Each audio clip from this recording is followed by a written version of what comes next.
Hello everybody, my name is GrimPlushy, and it has been a minute since I've recorded. Unfortunately, I went through a bit of a rough patch. I don't know why, but for some reason, the want to record kind of just like disappeared. But I have been streaming. I think I've streamed every day, or every day that I can, because I work until 10 and I usually stream around 3. So meh, it got a little complicated, so I decided not to stream on weekends. I'm probably gonna stream today after I record this. But, that's not what this video is about. This video is about the importance of being yourself, right? Now, I know that's something a lot of people do say, is, oh, be yourself, be yourself. I'm talking a little more specific. I'm not in the middle. Hold on, let me in the middle of my camera.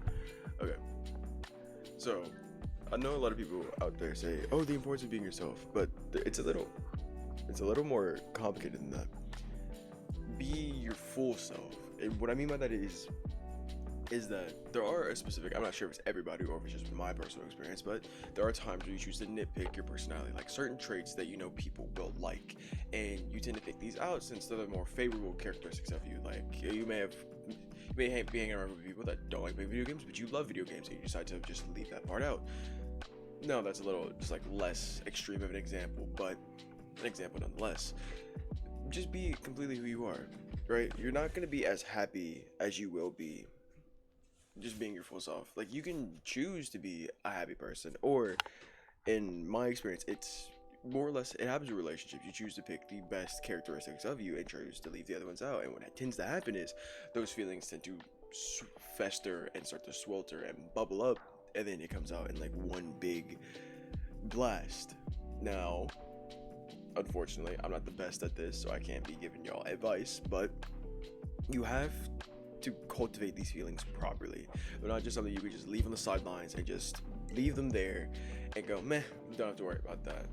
Like if you're a jealous person, if you're a possessive person, if you're an angry person, these are things you just have to work out. You can't just leave them there and just go, meh. You can't just put them in your little jars, your little mason jars, and then put them on the back shelf and just go, meh. If that shelf breaks, it breaks. Not my problem. No. You take your jars off the shelf. And hey, it's a big step. For me, I know it was shit. Like, trying to deal with emotions is probably one of the hardest things a lot of people will do, especially with people who've been repressing feelings for such a long time. It'll definitely be a massive first step for you, and a difficult one at that. I remember the first time I did it, I was pouring my eyes out over shit that happened months ago. Not even months, like years ago. And you think you're like, oh, I'm over it. And then something triggers it, and that small little trigger is like just a screw being taken off your shelf, and all your mason jars just fall and slam to the ground. Now you're mad, you're sad, shit, you a little happy, you don't know what's happening. You're in such a state of like a cluster. You're in a cluster of emotions that you don't know what's up, what's down, left, right, north, east, south, west. You don't know anywhere from any direction, and you're just sitting there and you explode into that one chaotic burning ball of just blah, right? You feel me? Alright, stay with me. You have to, I'm not saying you have to deal with things in the moment, because Lord forbid I can't do that. Like, shit, I was in therapy for around, not long, for like 8 months, so meh. But the biggest tip that my therapist gave me, love that therapist, he was a goat. I get therapy's not for everybody. I'm not telling you to go see a therapist, but I do recommend trying it out. But anyways, the biggest piece of advice he gave me is that I have to unshelf my problems.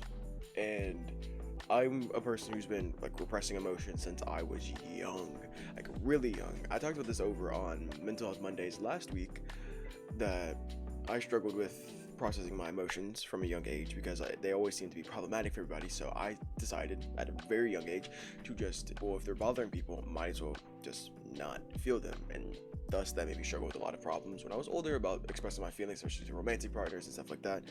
It got very difficult for me. Water break. Ignore that. I have like 5 bottles of water. But going about taking your problems off the shelf and opening up the little jar is difficult, and you're not gonna know how to do it. I'm not saying go and just shout every thought you have to like just a random stranger. No, the biggest step that I took for me was writing it down. Actually, I have my journal over there, which we'll be talking about over on Mental Health Mondays, twitch.tv/GrimPlushy. Go check that out. That's happening tomorrow. But it's a notebook I have. Oh, you can actually see it in camera. It's that one that's hanging off. But yeah, it helped me a lot, as in like finding ways to properly communicate my feelings just to myself. I'm not saying you have to write it to anybody. The best way I figured out how to do it was just writing it down and talking it and relaying it like I'm talking to myself. Excuse me. But that was the biggest thing, is that it's how I write all my stuff, is I write it to myself regardless if it's to somebody else. And doing that helps me understand where my points are going. Because if you can't have a conversation with yourself, what makes you think you can have a conversation with somebody else, right? If you cannot calmly relay your own feelings to yourself, you're going to struggle far more conveying them to somebody who isn't you. You feel me? So, and I get also, sorry, my mind blanked. I get also the fact that you're scared of people knowing who you really are out of fear of them leaving, right? And I get that, right? That could not be for you. Maybe that's just me. But you could just be scared to have people figure out how broken you are, or how frail you are, or how emotional you are. And I get that. But an honest piece of advice, bro. An honest piece. Gang, come here close. If they can't accept you for who you are, they ain't your ride or dies. They ain't your for lifers. Trust. Break them off. And I get that getting rid of friends is a difficult step, and of course it is. It's like getting rid of a friend you've had for years. I'm not saying get rid of friends you had for years, but if you're in a gang of people who don't, not a gang, if you're with a group of people, my bad, that aren't accepting of who you are, or you don't feel like your time and energy is valued, then it's not good for you overall. Alright, or that's something you should express. It's like, how do you go about doing that?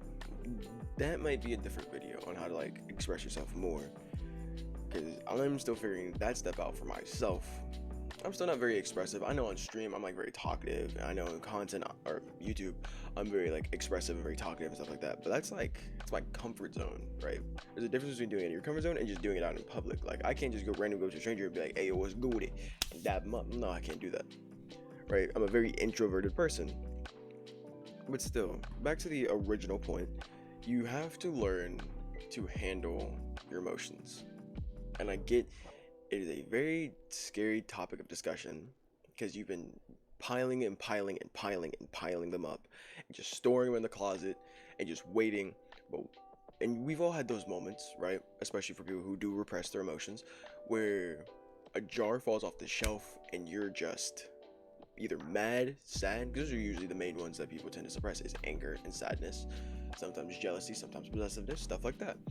And so one of these things happens to fall off the shelf and it cracks, and you're just, you have such, what's the word? You have such an intense feeling just overwhelm you, and you don't know how to do it, and you can't calm yourself down enough to reseal that jar. Eventually you do, but it's only gonna crack again, and maybe it has, but you have to take the time to properly manage these feelings. I would say not go to a therapist, because if you're not comfortable with it, let me preface by saying that I'm not a licensed therapist or anything like that. I can only give you the advice that helped me, and it may not work for all of y'all. But hey, I'd say talking to somebody, writing it down like I said previously, or simply just going and seeking help. And I get that's a scary step, because you don't want to be prefaced as weak or something like that, which is a huge stupid thing in my opinion on why you're seen as weak for wanting to get help. But alas, you're not. It's a necessary part of growing up, is accepting the fact that you are going to need help at some point, and you cannot always be there to help yourself. It is a different time, different generation, alright? Look, I didn't want to do it at first, and I was forced into it. I want to say forced, but I was made to go. So forced.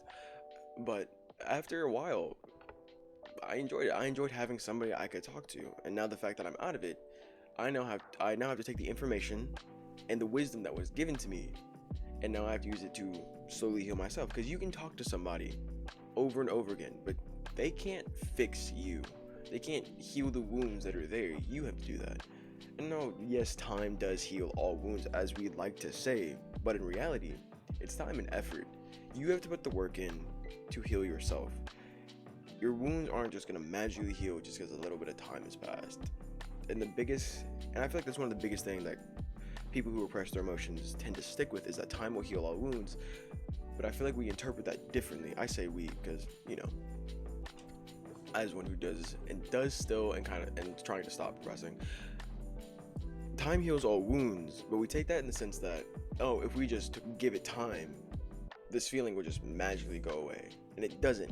We tend to just put it in a little jar, put it on a shelf, or put it in a little book, close the book, put it on the shelf, and just walk out, instead of actually dealing with it. So I encourage all of y'all, to go and have just a heartfelt conversation with somebody, or just type something in the comments that's been on your mind. Go for it. I do read all the comments that I do get on my videos. I'm sorry if I'm fidgeting around a lot. I can't sit still to save my ass. But just type it in the comments, or come over to Mental Health Monday, which is tomorrow. I'm thinking I'm gonna do the stream around maybe 12. I know it says on my thing 2:30, but it might be 12, or it says 3 actually. We'll see about 12. And if not 12, we'll do around 3. But come stop by. I am going to be reading out of my little diary thing. There's not a lot written in it, but hey, we're going to be reading out of that. Playing some Minecraft, calming down a bit, talking about how's life going. But if you did enjoy this video, make sure to sub, make sure to like. This video is all over the place because I can't stay on a topic to save my life. But hey, if you did enjoy, like, comment, sub, share it with a friend, dog, a person that you think just needs somebody to talk to, because I am willing to discuss anything with y'all. Now, with that being said, have a good one and stay blessed.